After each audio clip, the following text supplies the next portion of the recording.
詩篇69篇第4節，無故恨我的，比我頭髮還多，無理與我為仇，要把我剪除的甚為強盛。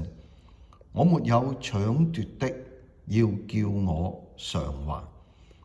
喺呢一節經文呢，即係大衛啊，佢講嘅內容呢，就有一啲誇張嘅手法咯。我哋都知咧，即係大衛佢寫呢啲嘅詩篇咧，好多時即係用唔同嘅言語去表達。一開始咧，佢話無故恨我的，即係無緣無故喎，冇原因嘅喎，恨佢嘅嗰一啲嘅人多成點咧？佢咧話比我頭髮還多。呢個咧就好明顯咧，係即係誇張嘅手法喎。因為咧，我哋講嘅頭髮基本上即係都唔可以數得到咁多啦。譬如你搣甩咗一兩條頭髮，幾條頭髮你係數到啫。但係你成個頭嘅頭髮點樣數啊？咁即係佢用咗咁樣嘅比喻咧，就係指到佢嘅即係恨佢嘅嗰啲人啊，多到連頭髮都數唔到咁多咁呢個咧好明顯係誇張嘅手法啦。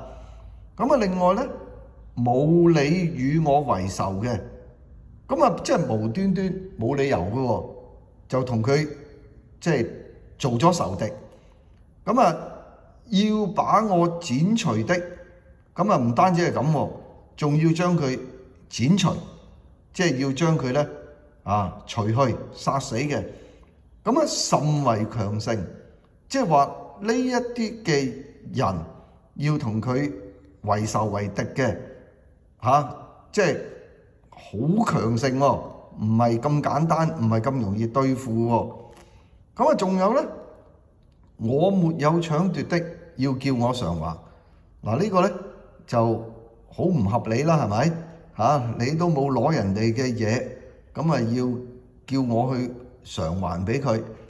所以咧，大衛其實喺呢度咧，佢就用咗唔同嘅呢啲嘅言辭去突出咩咧？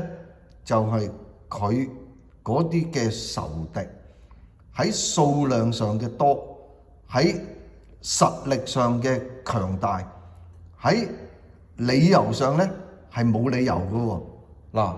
咁所以我哋睇咧，其實大衛佢就喺呢度咧刻畫出嗰種四面楚歌即係無仇無恨無怨，但係咧就俾人哋嚟到去攻擊佢喎。所以呢度咧，其實即係對我哋嚟講咧，有陣時我哋都好似會陷喺一種即係人哋話冇呢個無緣無故嘅恨但係實際上呢度咧就會有咁嘅情況喎。我哋都需要去倚靠神。親愛天父，主啊，我哋真係需要倚靠你。大衛佢面對嘅仇敵嗰啲嘅多，嗰啲嘅強盛幾咁冇理，有陣時我哋都面對現實嘅生活，都係喺一種咁嘅冇理由嘅情況。願主你憐憫我哋，祈禱奉主名求，阿們。